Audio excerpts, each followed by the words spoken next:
Friends, मैं हूँ पूजा and स्वागत है आपका हमारे YouTube channel physics with twins में। तो जैसा कि आपको पता है कि मैं बीएससी फर्स्ट सेमेस्टर के फिजिक्स को पढ़ाती हूँ और बीएससी फर्स्ट सेमेस्टर के फिजिक्स का पार्ट 1 कंप्लीट हो गया और पार्ट बी स्टार्ट हुआ और उसमें यूनिट 5 चल रहा है और यूनिट 5 भी 2-3 दिन में कंप्लीट हो जाएगा। और उसी के क्रम में आज हमारा क्या टॉपिक है? आज हमारा टॉपिक है सेंटर ऑफ मास। ठीक है, तो इसको समझने से पहले हम ये समझेंगे कि सेंटर ऑफ मास होता क्या है, सेंटर ऑफ मास को हम पढ़ें क्यों, पढ़ने से हमें फ़ायदा क्या होगा और सेंटर ऑफ मास हम कैसे निकालेंगे, यानी कि उसके लिए कुछ हम क्या करेंगे, फॉर्मूला देखेंगे। ठीक है, तो चलिए लेक्चर को स्टार्ट करते हैं बिना देरी किए हुए। तो सबसे पहला हमारा काम क्या है कि सेंटर ऑफ मास होता क्या है। ठीक है, तो उसको समझने के लिए सबसे पहले आप क्या करेंगे, इस मार्कर को देखिए। ठीक है, इस मार्कर को देखिए, ये मार्कर देखिए, इस मार्कर को अगर मैं अपने हाथ पे बैलेंस करना चाहूँ या हाथ पे बैलेंस मतलब टिकाना चाहूँ तो ये कैसे टिकेगा। ठीक है, इसको मैं टिकाऊंगी। सबसे पहले मान लीजिए ऐसे कर रही हूँ तो देखिए ये नहीं टिक रहा है, और ऐसे कर रही हूँ फिर भी नहीं टिक रहा है। दिख रहा है कि नहीं आप लोग को? ठीक है, मैं ऐसे कर रही हूँ फिर भी नहीं टिक रहा है। ठीक है, ऐसे करते करते मैं एक ऐसा पॉइंट आएगा कि ये मार्कर उस पॉइंट पे हो जाएगा, उस पॉइंट पे ये मार्कर टिक जाएगा और वो पॉइंट यही है। ठीक है, इस पॉइंट पे ये मार्कर मेरे हाथ पे बैलेंस है, यानी कि टिक गया है। ठीक है, टिक गया है मतलब ये आगे लुढ़क गया, पर ये क्या हुआ था, टिक गया था। ठीक है, तो चलिए वो पॉइंट फिर से ढूंढते हैं, कौन सा पॉइंट था। ठीक है, देखिए पॉइंट है, इस पॉइंट पे मार्कर क्या हो गया, मेरे हाथ पे टिक गया। और इस पॉइंट से मान लीजिए ये मार्कर है। ठीक है, ये मार्कर मैंने बनाया है और मान लीजिए कि ये जो अभी टिका था आपके सामने, वो इसी पॉइंट पे ये मार्कर मेरे हाथ पे टिक गया था, यानी कि बैलेंस हो गया था, उसके बाद ये गिर नहीं रहा था। ठीक है, और मैं अगर क्या करूँ, इस मार्कर को थोड़ा सा अगर पीछे करूँ या इस मार्कर को थोड़ा सा आगे करूँ, यानी कि इस पॉइंट से इधर उधर करूँ, तो ये मार्कर क्या हो जाएगा, गिर जाएगा। जैसे मैं दिखा रही हूँ, जैसे मैं इधर कर दी तो ये मार्कर गिर जाएगा, मैं इधर कर दी तो ये मार्कर गिर जाएगा, मैं इधर भी कर दी तो ये मार्कर गिर जाएगा। बट एक ऐसा पॉइंट है कि इस पॉइंट पे देखिए, इस पॉइंट पे ये क्या हो रहा है, बैलेंस हो जा रहा है।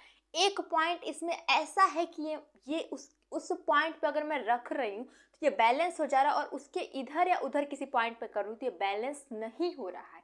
तो वो पॉइंट क्या है, इसी पॉइंट को कहते हैं कि ये क्या है, ये सेंटर ऑफ मास है, यानी कि पूरे मास का क्या है, सेंटर है, क्योंकि यहाँ पे क्या हो जा रहा है, टिक जा रहा है ये पॉइंट। ठीक है, तो अगर कोई आपके पास ये ऑब्जेक्ट, तो क्या है कि ये ऑब्जेक्ट यूनिफॉर्म है। यूनिफॉर्म मतलब कि यूनिफॉर्म मतलब ऐसा नहीं है कि इधर भारी है और इधर ये हल्का है, इसका वेट हर जगह सेम है। ठीक है, इसका वेट हर जगह सेम है, कहीं भारी और हल्का नहीं, तो लगभग ये मिडल में आ रहा है, मिडल में लगभग आ रहा है इसका सेंटर ऑफ मास।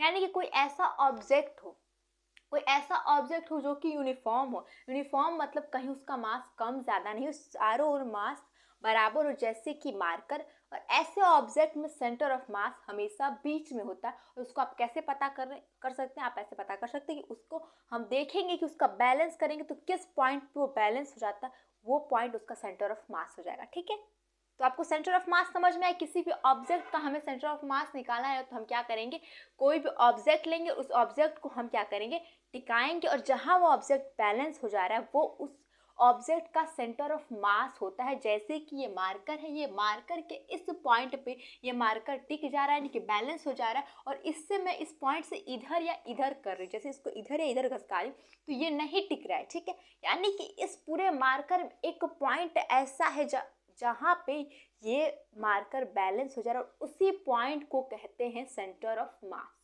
ठीक है, तो कोई भी ऑब्जेक्ट हो सकता है। मान लीजिए ये तो मैंने एक यूनिफॉर्म ऑब्जेक्ट लिया, यूनिफॉर्म मतलब यहाँ पे इसका मास जितना है उतना यहाँ पे मास है, मतलब मास बराबर है दोनों जगह। बट मैं ऐसा लूँ, जैसे कि मान लीजिए मैं एक कुल्हाड़ी जैसा कुछ ले लूँ, जो कि आप जानते हैं कि आगे लोहा जैसा लगा होता है और पीछे क्या होता है, लकड़ी होता है। ठीक है, पीछे लकड़ी होता है और ये मान लीजिए ये क्या है, लोहा, यानी कि इसको एक हथौड़ा समझिए। ठीक है, तो यहाँ पे अगर आप हथौड़ा को टिकाने की कोशिश करेंगे तो ये देखिए यहाँ पे इसका सेंटर ऑफ मास नहीं आएगा, क्योंकि यहाँ पे वेट ज़्यादा है, यहाँ वेट ज़्यादा है और यहाँ वेट कम है। ठीक है, वेट ज़्यादा है, कम है, और यहाँ वेट ज़्यादा है, इससे सेंटर ऑफ मास यहाँ मिडिल में ना होकर थोड़ा सा इधर शिफ्ट हो जाएगा और सेंटर ऑफ मास यहाँ होगा, यानी कि यहाँ पे अगर आप उस अपने रखेंगे तब जाके वो बैलेंस हो जाएगा। अगर मेरे पास हथौड़ा होता तो मैं आपको उसको करके दिखाती कि हथौड़ा को अगर मैं बीच में रखती तो वो नहीं टिकता, वो बैलेंस नहीं होता, बट मैं हथौड़ा के यहाँ पे रखती तो क्या होता, वो चीज़ बैलेंस हो जाता। यानी कि सेंटर ऑफ मास जिधर वेट ज़्यादा होता उधर शिफ्ट हो जाता है। और अगर यूनिफॉर्म कोई ऑब्जेक्ट हो, ये यूनिफॉर्म है, ठीक है, कोई यूनिफॉर्म ऑब्जेक्ट हो यानी कि चारों उस मास इसका बराबर हो, कहीं ज़्यादा और कम नहीं, तो मिडिल में हो जाता है क्या, सेंटर ऑफ मास। तो यानी कि समझ गए कि आप किसी भी ऑब्जेक्ट को देख के सेंटर ऑफ मास निकाल सकते हैं। जैसे मान लीजिए कि कोई स्फेयर है, ठीक है, तो इसका सेंटर ऑफ मास क्या होगा, इसका सेंटर ऑफ मास क्या होगा, मिडिल में होगा, ठीक है। ऐसी कुछ कुछ चीज़ें आप अपने से बता सकते हैं, ठीक है। और सेंटर ऑफ मास अगर जहाँ पे वेट ज़्यादा हो तो उसकी ओर शिफ्ट हो जाता है। जैसे कि हथौड़ा में देखिए कि आगे लोहा जैसा लगा होता है और इधर लकड़ी होता है, तो इसका सेंटर ऑफ मास मिडिल में नहीं आएगा, इसका सेंटर ऑफ मास थोड़ा सा जहाँ लोहा है उधर शिफ्ट हो जाएगा, ठीक है। तो अब आपने समझ लिया कि किसी भी ऑब्जेक्ट को देख के हम सेंटर ऑफ मास तो पता कर लेंगे, बट इस सेंटर ऑफ मास को पता करके उसको बैलेंस करके हम क्या हासिल कर रहे हैं और सेंटर ऑफ मास का यूज़ क्या है हमारे लाइफ में। तो चलिए उसको देखते हैं कि सेंटर ऑफ मास का यूज़ क्या है हमारे। देखिए बोर्ड हिल गया है, ठीक है, सॉरी आई एम सॉरी। क्या किया कि मैंने ये जो माइक का तार है उस पर मेरा हाथ चला गया, इसलिए बोर्ड हिल गया। कोई बात नहीं, उतना तो आप समझ लेंगे। तो मैं कहाँ थी, सेंटर ऑफ मास आपको समझा रही थी कि सेंटर ऑफ मास किसी भी ऑब्जेक्ट को देख के आप कैसे कैलकुलेट करेंगे। अगर ऑब्जेक्ट यूनिफॉर्म है तो हमें कुछ सोचना ही नहीं, आंख बंद करके कहेंगे कि उसमें उसके बीच में क्या है, सेंटर ऑफ मास है, ठीक है। बट यूनिफॉर्म नहीं ऑब्जेक्ट है तो जहाँ मास ज़्यादा है उधर हमारा क्या होगा, सेंटर ऑफ मास शिफ्ट हो जाएगा। अब हमारा दूसरा टॉपिक पढ़ाने जा रही थी कि सेंटर ऑफ मास का यूज़ क्या है हमारे लाइफ में। मतलब सेंटर ऑफ मास हम पढ़े क्यों, पढ़ के क्या हम उखाड़ लेंगे, वो चलिए देखते क्या उखाड़ लेंगे, ठीक है। तो उसको समझने के लिए आपको एक चीज़ समझना पड़ेगा, ठीक है। इस मार्कर का एग्जाम्पल लेते हैं, ठीक है। ये मार्कर मान लीजिए मैंने यहाँ पे इस मार्कर को क्या कर दिया, इस मार्कर को यहाँ पे नहीं पहले एक और एग्जाम्पल लेते हैं, ठीक है। देखिए मान लीजिए कि अगर इस मार्कर को मैं क्या करती हूँ कि सबसे पहले किसी भी आप ऑब्जेक्ट को क्या करते हैं, ऊपर फेंकते हैं, ठीक है। और ऊपर ऐसा फेंकते कि जहाँ जहाँ से फेंकना स्टार्ट किए वो वहाँ पर वापस नहीं, दूसरे पाथ पे वापस आए। यानी कि आप मान लीजिए किसी को यहाँ पे एक छोटा सा ऑब्जेक्ट है, ठीक है, इसको आप हवा में उछाल रहे हो, ऐसे उछाल रहे कि ये फिर वापस उसी पॉइंट पे नहीं आए, ये क्या जाए, ये दूसरे पॉइंट पे जाए।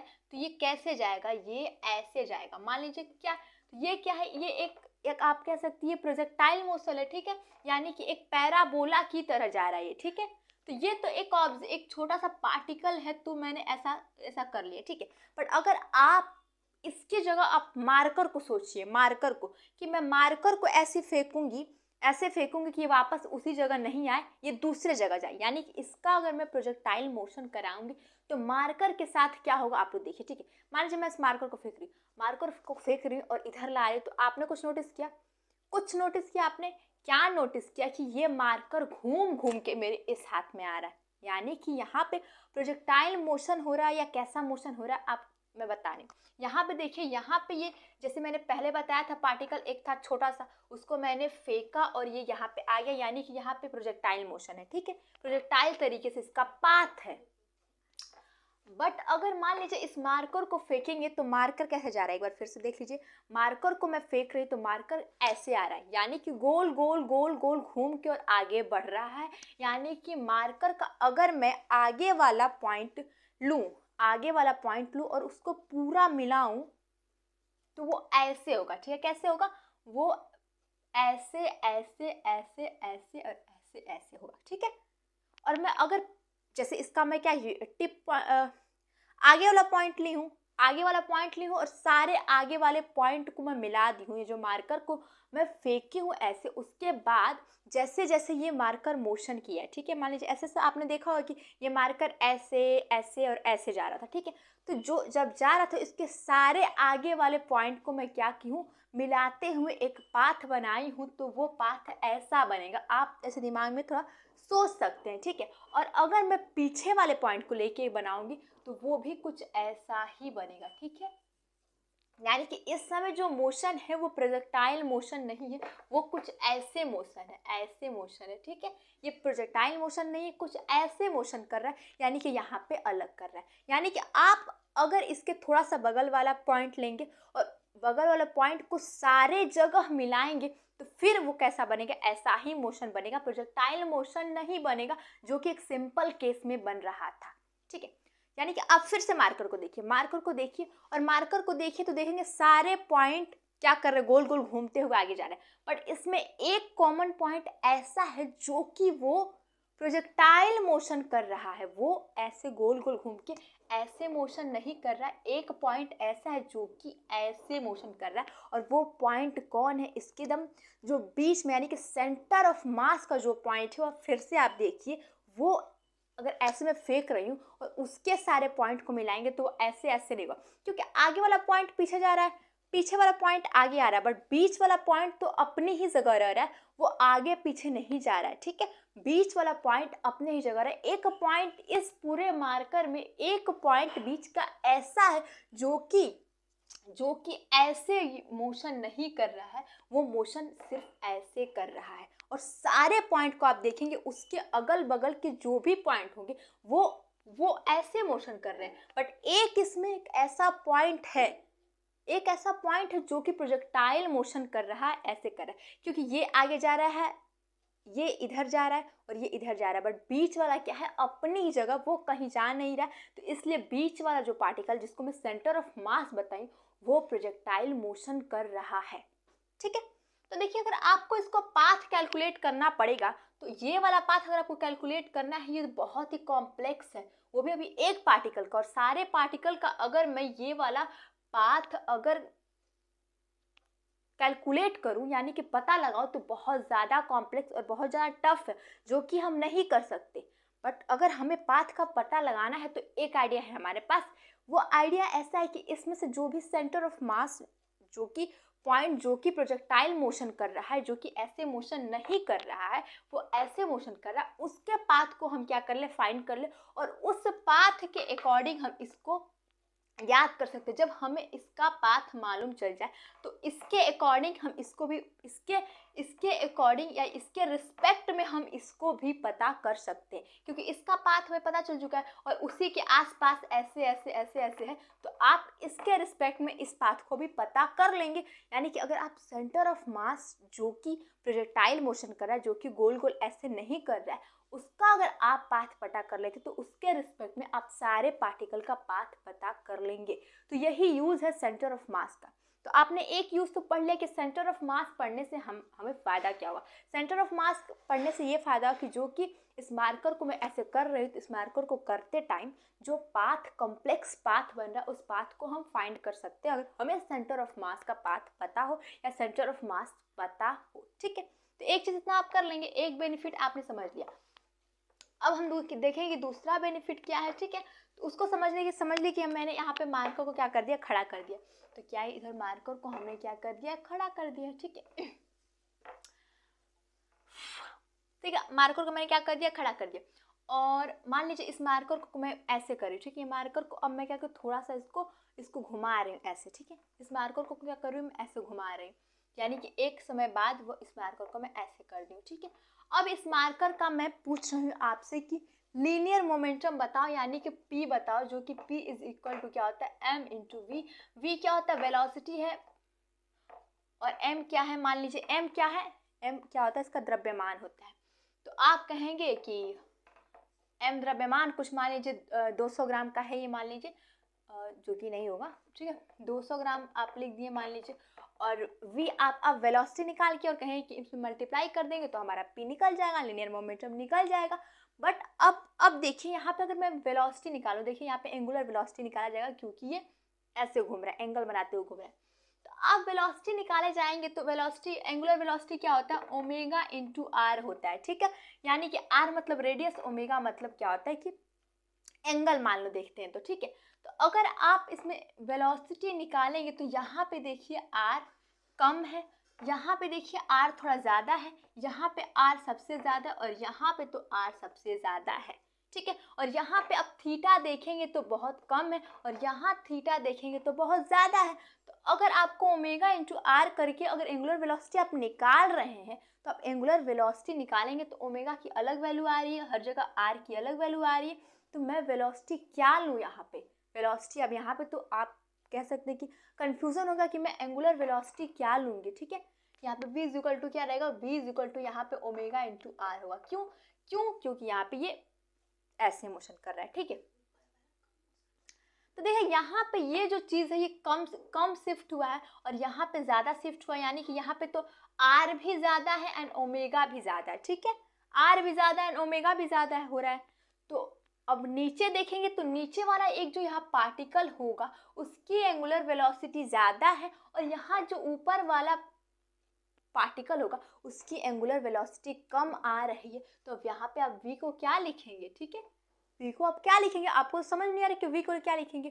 तो एक आइडिया आपके पास हो सकता है कि यहाँ पे जितने भी पार्टिकल है, मान लीजिए कि n नंबर ऑफ पार्टिकल है, सारे n नंबर ऑफ पार्टिकल का एंगुलर वेलोसिटी निकालें और एंगुलर वेलोसिटी निकाल के उसके बाद से p इक्वल टू mv में रखें, उसके बाद सारे को जोड़े और तब हम बताएं कि कितना लीनियर मोमेंटम हुआ है। तो ये चीज़ बहुत ही ज़्यादा टफ है क्योंकि इसमें n नंबर ऑफ पार्टिकल है। n नंबर ऑफ पार्टिकल का हम क्या करेंगे, सबसे पहले n नंबर ऑफ पार्टिकल का एंगुलर वेलोसिटी निकालेंगे। एंगुलर वेलोसिटी निकालने के बाद मतलब ओमेगा इंटू आर निकालेंगे, ओमेगा निकालेंगे, उन दोनों के बाद उसके वेलोसिटी निकालेंगे, वेलोसिटी निकाल के इसमें रखेंगे, फिर p निकालेंगे, उसके बाद से सारे को ऐड करेंगे, तब हमें मिलेगा लीनियर मोमेंटम। ठीक है, तब जाके हमें लीनियर मोमेंटम मिलेगा। यानी कि बहुत ज़्यादा ये टफ पड़ेगा आपको, या तो आपको एक चीज़ करना पड़ेगा कि इंटीग्रेशन करना पड़ेगा। तो आप इंटीग्रेशन से अगर बचना चाहते हैं और यह चीज़ इस चीज़ को आप, ये बहुत टफ काम है जो आप नहीं कर सकते, तो उसके जगह पे सेंटर ऑफ मास का कॉन्सेप्ट आया है। क्योंकि सेंटर ऑफ मास के कॉन्सेप्ट में आप क्या कर सकते हैं, आप ये चीज़ कर सकते हैं कि मान लीजिए इसका सेंटर ऑफ मास यहाँ पे है। ठीक है, तो इस पॉइंट पे जो इसकी वेलोसिटी होगी, इस पॉइंट पे जो इसकी वेलोसिटी होगी वो और m यानी कि इस पूरे जो मार्कर का द्रव्यमान है यानी कि m है, और जिस पॉइंट पे सेंटर ऑफ मास है उस पॉइंट का जितना वेलोसिटी होगा, उस पार्टिकल का जितना वेलोसिटी होगा, उससे आप मल्टीप्लाई कर देंगे तो आपको लीनियर मोमेंटम आराम से मिल जाएगा। ठीक है, और आप कहेंगे कि ये कैसे हो गया, तो देखिए ये चीज़ होता है कि अगर आपको एक पार्टिकल का आपको लीनियर मोमेंटम पूछा तो आप तो इस वाले फॉर्मूले से फाइंड करके निकाल देंगे, बट आपको अगर एक n नंबर ऑफ पार्टिकल का पूछ रहा है तो आप एक एक पार्टिकल का निकालेंगे, उसको ऐड करेंगे, बहुत टफ काम है। तो उस सिचुएशन में हम क्या करते हैं, उस सिचुएशन में उस जो भी वो ऑब्जेक्ट है उस ऑब्जेक्ट का सेंटर ऑफ मास जहाँ है उस पार्टिकल का, मान लीजिए सेंटर ऑफ मास यहाँ पे, इस पार्टिकल का क्या निकाल लेते हैं, इस पार्टिकल का देखते हैं कि कितना वेलोसिटी है और वेलोसिटी से और पूरे मास को हम इंटू कर देंगे तो वहाँ पे लीनियर मोमेंटम मिल जाएगा बहुत आसानी से। ये कैसे होता है इस पे मत फोकस करिए, बस ये होता है, आप ये जान जाइए। ठीक है, और वैसे ही आपको F फोर्स भी निकालना रहेगा। तो फोर्स इज इक्वल टू क्या होता है, m इंटू ए। m तो आप द्रव्यमान होता है और a आप क्या करेंगे, एक किस पार्टिकल का, इसमें से अगर इस पे फोर्स आपको पता लगाना है तो इसमें से आप किस पार्टिकल का एक्सप्रेशन लेंगे, ये भी आप कंफ्यूज होगा कि यहाँ पे या तो हम सारे पार्टिकल का एक्सप्रेशन ले m इंटू ए करें, उसके बाद सारे को ऐड करें, उसके बाद हमारा F नेट मिलेगा, जो कि बहुत ही ज़्यादा टफ है। या तो आप ये कर सकते हैं कि इस पार्टिकल में देखेंगे सेंटर ऑफ मास कहाँ है, सेंटर ऑफ मास जहाँ पे है उस पार्टिकल का हम क्या करेंगे, एक्सप्रेशन निकाल लेंगे और उस एक्सप्रेशन से हम क्या करेंगे, पूरे मास को यानी कि पूरे इस मार्कर का जितना मास है उससे मल्टीप्लाई कर देंगे तो हमारा F नेट मिल जाएगा। ठीक है, तो ये बहुत इजी रास्ता पड़ रहा है हम लोग के लिए। तो आपको समझ में आ गया कि सेंटर ऑफ मास को यूज़ किया। सबसे फर्स्ट ऑफ ऑल तो आप पाथ का, मैंने जो बताया कि पाथ जो प्रोजेक्टाइल मोशन नहीं था जो कि गोल गोल ऐसे था, वो पाथ आप अच्छे से सेंटर ऑफ मास के थ्रू पता कर सकते हैं। और सेंटर ऑफ मास के थ्रू आप ऐसे पार्टिकल जिसमें n नंबर ऑफ पार्टिकल हो, ऐसे ऑब्जेक्ट जिसमें n नंबर ऑफ पार्टिकल हो, उसका लीनियर मोमेंटम, उसका फोर्स निकाल सकते हैं। ठीक है, तो यही यूज़ है सेंटर ऑफ मास का। अब हम क्या करेंगे कि अब हम सेंटर ऑफ मास तो मैंने बता दिया आपको, ऐसे ही बता देंगे कोई भी ऑब्जेक्ट रहे वो देखेंगे कहाँ टिक जा रहा है, उसका सेंटर ऑफ मास है। तो आप ऐसे ही चीज़, तो ऐसे ही नहीं ना मैथमेटिक्स हर जगह आप यही कह देंगे कि ये ऑब्जेक्ट है, चलो इसको देखते हैं कहाँ टिक रहा है, वो उसका सेंटर ऑफ मास है। नहीं, आप क्या करेंगे, उसको एक मैथमेटिकली रूप भी देंगे कि हम कैसे सेंटर ऑफ मास किसी भी ऑब्जेक्ट का सेंटर ऑफ मास कैसे निकालेंगे। तो चलिए उसके लिए फॉर्मूला हम क्या करते हैं, फॉर्मूला निकालते हैं। तो उसके लिए सबसे पहले हम क्या करेंगे, डेस्टर खोजेंगे। तो यहाँ हम करें, चलिए इसको इरेज करते हैं और सेंटर ऑफ मास कैसे हम निकालेंगे, उसकी पोजीशन क्या होगी, सेंटर ऑफ मास किसी भी ऑब्जेक्ट में सेंटर ऑफ मास की पोजीशन क्या होगी वो फाइंड करेंगे। मैथमेटिकली रूप में हम कैसे निकालेंगे उसको देखते हैं, ठीक है। तो उसके लिए सबसे पहले क्या कर लेते हैं, मान लेते हैं कि ये हमारा एक कोई ऑब्जेक्ट है, ठीक है। हमने मान लिया कि ये क्या है, ऑब्जेक्ट है, ठीक है, ठीक है। ये ऑब्जेक्ट है हमने मान लिया, और मान लीजिए कि यहाँ पे ऑब्जेक्ट को ऐसे मान लेते हैं, ठीक है। ऑब्जेक्ट है, यहाँ पे m1 है एंड इस ऑब्जेक्ट का यहाँ पे मैंने m2 मान लिया, ठीक है। मान लीजिए ये कोई क्या है, ये कोई ऑब्जेक्ट है, ठीक है। वहाँ पे यहाँ पे इसका m1 द्रव्यमान है, इसका यहाँ पे m2 द्रव्यमान है, और अभी हमें ये पता नहीं है कि m1 और m2 इक्वल भी हो सकते हैं और m1 m2 इक्वल नहीं भी हो सकते हैं। और अगर m1 m2 इक्वल नहीं होंगे, यानी कि अगर m1 बड़ा होगा m2 से, तो आप जानते हैं कि सेंटर ऑफ मास m1 की तरफ क्या हो जाएगा, शिफ्ट हो जाएगा, और m2 बड़ा होगा तो m2 की तरफ सेंटर ऑफ मास शिफ्ट हो जाएगा।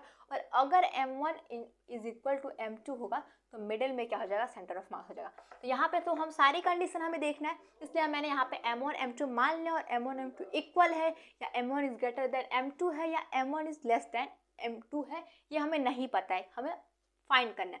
तो मान लीजिए कि यहाँ पे मैं मान ले रही हूँ, ठीक है, यहाँ पे मैं मान ले रही हूँ कि यहाँ पे सेंटर ऑफ मास है, ठीक है। यहाँ पे मैंने मान लिया कि सेंटर ऑफ मास है, ठीक है। हम क्या करेंगे, यहाँ पे मैंने क्या कर रही हूँ, यहाँ पे मैं कोऑर्डिनेट सिस्टम बना रही हूँ, ठीक है। और ये पॉइंट क्या है, ये पॉइंट आप जानते हैं कि 0 0 है, ठीक है। और इस पॉइंट से मान लीजिए कि इस जो m1 है, इसका क्या पोजीशन वेक्टर मान लीजिए कि r है, ठीक है। इसका पोजीशन वेक्टर r1 है मान लीजिए, और मान लीजिए कि m2 का पोजीशन वेक्टर r2 है। और हमने मान लिया कि जो भी सेंटर ऑफ मास आएगा, जो कि अभी आया नहीं है, मैं निकालूंगी, बट पहले ही मैं मान ले रही हूँ कि सेंटर ऑफ मास जो यहाँ पे इसका सेंटर ऑफ मास है, उसका मैंने मान लिया है कि इसका जो पोजीशन वेक्टर है वो RCM है। CM मतलब सेंटर ऑफ मास, और यही हमें फाइंड करना है, यही हमें फाइंड करना है कि इसकी पोजीशन कहाँ पे है, ठीक है। यानी कि RCM हमें निकालना है, ठीक है। तो RCM कैसे निकालते हैं, RCM इज इक्वल टू क्या होता है, अगर आप बहुत लोग जानते भी होंगे बट नहीं जानते तो मैं बता रही हूँ। RCM इज इक्वल टू होता है m1 r1 प्लस होता है m2 r2 अपान m1 प्लस m2। अब आप देखिए कि ये कैसे होता है, तो देखिए आपके मैं बुक में दिखा दे रही हूँ कि आपके बुक में डायरेक्ट आपका दिया हुआ है, ठीक है। आपके बुक में यहाँ पे दिया है देखिए, दिख रहा होगा आपको, देखिए यहाँ पे दिख रहा है कि r इज इक्वल टू क्या है, m1 r1 plus m2 r2। अगर n नंबर, मैंने क्या यहाँ पे सिर्फ दो चीज लिया है, यहाँ m1 और m2 लिया। आप यहाँ पे m1 m2 m3 m4 ऐसे करके mn भी ले सकते हैं। देखिए यहाँ पे mn माना है, उसके बाद ये डायरेक्ट यहाँ आपके बुक में भी डायरेक्ट लिख दिया, यानी कि इसका डेरिवेशन नहीं है कि ये कैसे होगा, सिर्फ इतना आपको पता है कि इतना होना चाहिए, ये आपके सिलेबस में दिया और उतना ही मैं आपको बता रही हूँ। कि अगर आपको सेंटर ऑफ मास निकालना है कि कहाँ है, तो आप क्या करेंगे, सबसे पहले मान लीजिए मैंने यहाँ पे m1 एंड m2 ही माना है, आपकी मर्जी, आप m1 m2 m3 m4 mn मानेंगे। तो यहाँ पे आप, इसका फॉर्मूला यही होता है कि पहले m1 लिखेंगे, फिर r1 लिखेंगे, फिर m2 लिखेंगे, r2 लिखेंगे, m3 लिखेंगे, r3 लिखेंगे, ऐसे n तक हो तो n तक लिखेंगे। दो आपने माना है तो आप दो लिख सकते हैं। ये होता है RCM फार्मूला, ठीक है, ये होता है फार्मूला। और आप ये भी कर सकते हैं कि आपसे कोई ये पूछ दे कि ये पॉइंट है वो x एक्सिस से कितने डिस्टेंस पे है, y एक्सिस पे डिस्टेंस पे, यानी कि आपसे कोई ये पूछते, ठीक है, ये आप जानते हैं कि ये x एक्सिस से कितने डिस्टेंस पे, यानी कि यहाँ पे XCM कोई पूछ दे, और यहाँ पे आपसे कोई पूछ दे YCM, ठीक है। कोई आपसे पूछ दे कि यहाँ पे XCM कितना है एंड YCM कितना है, YCM मतलब ये y एक्सिस है, ठीक है, ये x एक्सिस है, y एक्सिस पर कितना यूनिट ये इधर है और x एक्सिस पे कितना यूनिट इधर है, ठीक है। आपसे कोई पूछे तो उसका फॉर्मूला क्या होता है, तो XCM इज इक्वल टू होता है, बस सिंपल है, जैसे यहाँ पे m1 और यहाँ पे r1 है, क्योंकि r याद करना था, हमें यहाँ पे x निकालना है, तो m1 x1 plus m2 x2 यहाँ पे लिख सकते हैं, एंड अपान यहाँ पे लिख सकते हैं m1 एंड m2। देखिए यहाँ पे मैंने दो पॉइंट लिया है m1 एंड m2, तो यहाँ पे हो जाएगा दो ही पद गया है। वैसे अगर आपसे कोई कहे n हो तो यहाँ पे m1 x1 m2x2 ऐसे लिखेंगे, ठीक है, m3x3 ऐसे लिखेंगे। वैसे अगर YCM निकालना है तो आप क्या करेंगे, YCM निकाल तो लिखेंगे m1y1 प्लस m2y2 अपान m1 प्लस m2, ठीक है। तो हमें फॉर्मूला निकालना है तो आप ऐसे ही कर सकते हैं कि सिमिलरली लिख सकते हैं, ठीक है। सिमिलरली क्या लिख सकते हैं कि मान, अब जैसे मैं यहाँ पे दो पॉइंट मान के क्यों, मान लीजिए कि यहाँ पे n नंबर ऑफ पार्टिकल है और हमने m1 m2 m3 mn तक लेके जाएंगे, ठीक है। यहाँ पे देखिए पहले स्टार्टिंग में मैं 2 पॉइंट मानी हूँ, मान लीजिए कि अगर इसमें n नंबर ऑफ पार्टिकल हो तब हम कैसे करेंगे, तब हमारा एक्सियम कैसे निकलेगा, एक्सियम तब हमारा निकलेगा m1x1 प्लस m2x2। यहाँ पे अब मैंने क्या मान लिया, यहाँ पे अब मैंने कई पॉइंट मान लिया, ठीक है, प्लस हो जाएगा m3x3 plus dot dot dot हो जाएगा mnxn और यहाँ हो जाएगा अपान m1 m2 plus m3 plus m4 dot dot dot mn, ठीक है। वैसे हमें YCM अब निकालना है तो क्या करेंगे, YCM निकालना है तो हो जाएगा m1y1 plus m2y2 plus m3y3 plus dot dot dot mnyn अपान हो जाएगा यहाँ पे m1 plus m2 plus m3 dot dot dot हो जाएगा प्लस mn, ठीक है। ये ऐसे आप YCM निकाल लेंगे और ऐसे आप क्या लिखेंगे, एक्स एक्सिस का निकाल लेंगे। और वैसे ही आपको इसका पोजीशन वेक्टर भी निकालना है तो आप, जैसे मैंने RCM निकाला बस m1 और m2 लिखा था, वहाँ पे आप लिख सकते हैं, उसको भी लिख सकते हैं, n तक लिख सकते हैं अगर उसमें n नंबर ऑफ पार्टिकल हो। यहाँ पे मैंने 2 नंबर ऑफ पार्टिकल लिया है, अगर आप n नंबर ऑफ उसमें पार्टिकल हो तो आप m1 m2 m3 m4 लिख सकते हैं, ठीक है। तो आपने एक्सियम और YCM निकाल लिया, तो आप क्या कर सकते हैं, अब इसको अगर आपको समेशन के रूप में लिखना हो तो आप कैसे लिखेंगे, जैसे कि आपने मैथ में पढ़ा होगा कि बहुत जगह अगर उसमें n नंबर 1 to n रहता है, अगर जैसे मान लीजिए यहाँ पे m1 भी 1 to n जा रहा है और x1 जो m भी 1 to n जा रहा है एंड x भी 1 to n जा रहा है और यहाँ पे ये भी 1 to n जा रहा है, तो आप इसको समेशन के रूप में लिख सकते हैं, ठीक है। चलिए इसको हम समेशन के रूप में लिखेंगे तो क्या होगा, फिलहाल देखिए फिगर का हमें कोई यूज नहीं, तो मैं फिगर को क्या कर रही हूँ, मिटा रही हूँ, ठीक है। फिगर तुमने समझाया कि हमें आखिर निकालना क्या है। तो अगर समेशन के रूप में लिखेंगे तो समेशन के रूप में कैसे लिख सकते हैं, एक्सियम को लिख सकते हैं समेशन के रूप में समेशन लिखेंगे और यहाँ पे लिखते हैं क्या लिखेंगे, m, यहाँ आई लिखते हैं, ठीक है। यहाँ पे जैसे 1 2 3 4 5 6 है, वहाँ पे आई लिखते हैं I1 to n, ठीक है। और I1 to n और 1 to n क्या जा रहा है, m1 भी जा रहा है, m भी जा रहा है, x भी जा रहा है, तो यहाँ लिख लेते हैं mi एंड xi, ठीक है। और नीचे आप क्या कर सकते हैं, नीचे फिलहाल आप डायरेक्ट देखिए इसका समेशन करने की कोई ज़रूरत ही नहीं है, क्योंकि आप जैसे मान लीजिए कि मैंने एक पार्टिकल लिया है उसमें m1 एंड m2 मान लिया, ठीक है, और कोई बॉडी लिया है, ठीक है, कोई बॉडी लिया है उसमें मैं यहाँ पे मान लीजिए एक पार्टिकल का मैं मास लिख रही हूँ m1 है, दूसरे पार्टिकल का मास लिख रही हूँ m2 है, वैसे ही मैं सारे पार्टिकल का अगर लिख लूँ, सारे पार्टिकल का, तो वहाँ पे मैं उसको पूरे बॉडी को लिख सकती हूँ। यहाँ पे m1 m2 m3 m4 लिखने के बजाय मैं पूरे बॉडी का ही द्रव्यमान लिख दूंगी, यानी यहाँ पे जो m1 m2 m3 m4 और mn तक गया है, यानी कि इसी की बात की जा रही है, इसमें जितने भी पार्टिकल हैं, मान लीजिए ये n पार्टिकल, तो n पार्टिकल के एक एक पार्टिकल का द्रव्यमान मैं ऐड करूँ या फिर मैं इस पूरे बॉडी का ही द्रव्यमान लिख दूँ, बात वही हो जाएगी। यानी कि m1 m2 और m3 की जगह मैं कैपिटल M लिख दे रही और कैपिटल ये M यहाँ पे क्या डिनोट कर रहा है, पूरे बॉडी का मास डिनोट कर रहा है, तो यहाँ पे हमने इसको समेशन के रूप में लिख दिया। वैसे ही आप YCM को समेशन के रूप में लिखेंगे तो क्या लिख सकते हैं, इसमें भी summation I is equal to 1 to n और यहाँ पे हो जाएगा mi एंड यहाँ पे हो जाएगा yi, ठीक है। और यहाँ पे अपान फिर यहाँ पे हम लिख सकते हैं m, ये कैपिटल M है, ठीक है। कैपिटल M क्या डिनोट कर रहा है, कैपिटल M यहाँ पे ये डिनोट कर रहा है पूरे बॉडी का मास, ठीक है। तो आप इसको ऐसे भी लिख सकते हैं, ठीक है। तो देखिए यहाँ पे समेशन में आप 1 to n में ऐसे समेशन में आपने यहाँ पे लिख दिया, क्यों, क्योंकि यहाँ पे m भी 1 से n वेरी कर रहा था, जा रहा था, और x भी 1 to 1 से n जा रहा था। बट अगर n की जगह इन्फिनिटी हो, n की जगह इन्फिनिटी हो, तो उस समय समेशन से ज़्यादा बेटर ऑप्शन होता है कि आप उसको इंटीग्रेशन के रूप में लिख देंगे। तो यानी कि इसको अगर इंटीग्रेशन के रूप में भी आप लिख सकते हैं, अगर n जो है वो n जो है इन्फिनिटी हो जाए, यानी कि इसमें पार्टिकल मैंने पहले क्या बताया कि n पार्टिकल है, बट इसमें इन्फिनिटिव पार्टिकल है जो कि काउंटलेस हो, उस समय आप समेशन की जगह इंटीग्रेशन लिखेंगे तो ज़्यादा करेक्ट होगा। ठीक है, तो यहाँ पे अगर आप इंटीग्रेशन के रूप में लिखेंगे तो एक्सियम इज इक्वल टू क्या होता है, तो यहाँ पे लिख दीजिए थोड़ा सा, if n tends to infinity then summation change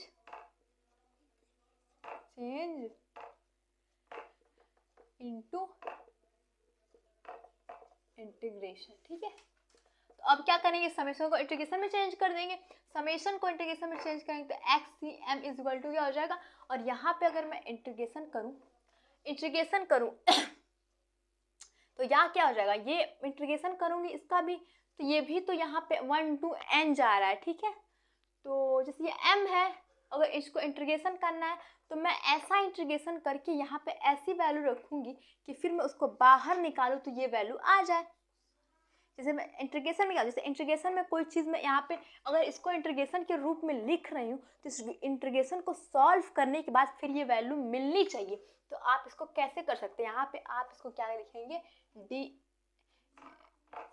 x को ऐसे एक्स लिखेंगे और यहाँ पे हो जाएगा डी एम हो जाएगा। ठीक है, एक्स हमारा वेरी कर रहा है तो अब एक्स की यहाँ पे लिमिट लिख सकते हैं और एम तो हमारा कांस्टेंट रहेगा तो यहाँ पे डी एम लिख देंगे। ठीक है, और नीचे क्या है, नीचे जो m है इसको भी इंटीग्रेशन के रूप में लिखना है तो आप लिख सकते हैं यहाँ पे स्मॉल m लिख देंगे। ठीक है, और d लिख देंगे। ठीक है, इसको मैंने क्या किया, इसी को सिर्फ इंटीग्रेशन के रूप में लिखा है। बिल्कुल भी आपको समझ में यहाँ पे आ रहा हो कि मैंने इसको इंटीग्रेशन के रूप में कैसे लिखा है। क्यों, क्योंकि इस इंटीग्रेशन को अगर आप सॉल्व करेंगे तो ये क्या हो जाएगा, ये वैल्यू मिल जाएगी। तो इसलिए जब हमारा जो नंबर ऑफ पार्टिकल n से बढ़ के इन्फिनिटी हो जाता है, यानी कि तो उस समय समेशन से ज़्यादा बेस्ट ऑप्शन है कि आप उसको इंटीग्रेशन के रूप में लिख देंगे, क्योंकि इंटीग्रेशन तो जाना ही जाता है। अगर एक पार्टिकल है और नंबर ऑफ n पार्टिकल है उसको कैलकुलेट करना हो तो उसके लिए इंटीग्रेशन जाना जाता है। वैसे आप वाईसीएम भी निकाल सकते हैं, वाईसीएम निकालेंगे तो क्या हो जाएगा, इंटीग्रेशन हो जाएगा y एंड यहाँ हो जाएगा डी एम और यहाँ पे अपान हो जाएगा डी एम। ठीक है, ये हमने सेंटर ऑफ मास। और वैसे आप r को भी वैसे ही कैलकुलेट कर सकते हैं, मैंने RCM भी बताया था m1 and m2 करके, तो आप r को भी n तक लिख सकते हैं, m1 m2 m3 m4 mn, पूरा n नंबर ऑफ पार्टिकल लिखेंगे तो उसको भी लिख सकते हैं और RCM को भी निकाल सकते हैं। ठीक, तो जो देखिए हमने सेंटर ऑफ मास का कुछ डेफिनेशन भी देख लेते हैं। आप कहेंगे सेंटर ऑफ मास मैंने पढ़ा, उसको डेफिनेशन भी नहीं लिखा। तो देखिए सेंटर ऑफ मास का डेफिनेशन अगर एग्जाम में आएगा तो आप ऐसे लिख सकते हैं और बहुत ही इजी वे में लिखेंगे, बहुत ही इजी लैंग्वेज है। क्या लिखा, the centre of mass of a body is defined, मतलब किसी भी बॉडी का सेंटर ऑफ मास कैसे डिफाइन किया जाता है, डिफाइंड एज अ पॉइंट, एक पॉइंट के रूप में डिफाइन किया था, where whole mass of a body, जहाँ की बॉडी का जो सारा मास होता है वो क्या होता है, कंसंट्रेटेड होता है। ठीक है, कंसंट्रेट होता है, यानी कि आप कह सकते हैं कि सेंटर ऑफ मास कैसे डिफाइन किया जाता है। सेंटर ऑफ मास ऐसे डिफाइन किया जाता है कि एक पॉइंट होता है जहाँ पे सारा मास जो होता है इसका कंसंट्रेटेड होता है, यानी कि जहाँ पॉइंट बैलेंस हो जाता है उसको क्या कहते हैं, सेंटर ऑफ मास कहते हैं। तो देखिए यहाँ पे बहुत ही इजी लैंग्वेज में लिखा था, इसलिए मैंने आपको क्या किया बता दिया है और आपको समझ में अच्छे से आ ही रहा होगा। ठीक है, तो देखिए मैं क्या कर रही हूँ, मैं इस बुक से पढ़ाई हूँ। ठीक है, और आप लोग को ये चीज़ मैंने अच्छे से देखिए यहाँ पे इतने देखिए यही चीज़ मैं क्या क्यों आपको यहाँ पे डेरिवेशन आपको अभी जस्ट जो मैंने कराया ये वही चीज़ था। ठीक है, देखिए लास्ट में हमारी वैल्यू ये क्या हो गई है, आई है। ठीक है, तो बहुत लोगों को अगर ऐसा लग रहा हो कि मैंने कुछ लिखवाया नहीं है, सिर्फ हमने डेरिवेशन करा दिया, देखिए आपको मैंने कॉन्सेप्ट समझा लिया। अगर आपको लिखने का मन करे तो आपने इसमें से जो भी स्टोरी है आप लिख सकते हैं। जैसे यहाँ पे ये देखिए फिगर मैंने सिंपल बनाया, आप वैसा फिगर बना सकते हैं, इतना टफ फिगर बनाने की कोई ज़रूरत नहीं। बट देखिए सेम रिजल्ट सेम आया है, बस यही आपको देखना है और आप मन करे तो ये सब कुछ चीज़ें लिख सकते हैं। और अगर आपको ये सब लिखने का भी मन नहीं कर तो आपको टेंशन लेने की बिल्कुल भी ज़रूरत नहीं है। आप जल्द से जल्द हमारे टेलीग्राम चैनल से अब तक नहीं जुड़े तो जुड़ जाइए, क्योंकि वहाँ पे मैं क्या करती हूँ लेक्चर वाइज नोट्स देख देती हूँ कि कैसे आपको एग्जाम में लिख के आना। देखिए हमने जो भी समझाया, देखिए एग्ज़ाम में आपको सिर्फ वैसे लिख के नहीं आना होता, आपको थोड़ा सा थ्योरी भी लिखना होता है। तो अगर आप चाहते हैं कि वो भी आप जाने कि कैसे लिखना है तो अब फर्स्ट ऑफ ऑल आप तो बुक देख सकते हैं, बट बुक की लैंग्वेज बहुत टफ होती है। तो आप हमारे टेलीग्राम चैनल से जुड़ जाइए, वहाँ पर मैं लेक्चर वाइज नोट्स प्रोवाइड करती हूँ और मैं ये भी बता दूँगी कि आपको एग्जाम में कैसे लिख के आना है और कैसे और से बेहतर नंबर पाना है। तो चलिए खुश रहिए। अगर वीडियो अच्छी लगी तो वीडियो को लाइक कीजिए, चैनल को सब्सक्राइब कीजिए, शेयर कीजिए और हाँ, सबसे मोस्ट इम्पॉर्टेंट थिंग कि आप कमेंट कीजिए, क्योंकि कमेंट करते हैं तो उससे क्या होता है, मोटिवेशन मिलता है और आप देख लिए और मैं बेहतर कर सकूँगी। तो थैंक यू, मिलेंगे नेक्स्ट वीडियो में, तब तक के लिए बाय बाय। खाते पीते रहिए, खुश रहिए और अपने मम्मी पापा को खुश करिए।